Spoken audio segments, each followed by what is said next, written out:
Well, I'm seeing a lot of fish down in 20, 22, 24 foot.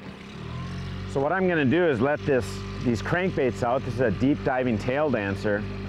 I'm gonna let them out and watch my line counter here, and I'm gonna let them out to about 80 feet, I figure. 80, maybe 90 feet.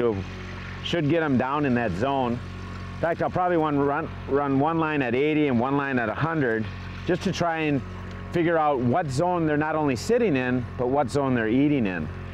And by watching my line counter, keeping track of which lures get a bite, I can start to home in on that feeding zone. So here's 70, 80 feet. So that's what's gonna make that lure dive down. Now the next thing I'm gonna add on is a board. The thing to remember about boards is that they don't change how deep a lure goes at all. It doesn't even really change the action. What it does for you is spreads this lure out away from the boat, especially for suspended fish. Suspended fish are spooky fish. So what you've got to do is use those boards, clip them on your line, and then simply let out more line, and that board will slide out away from the boat. What I like to do a lot of times, turn on my clicker here, just put this rod in the rod holder, we'll let that go out, and I can start working on my next line.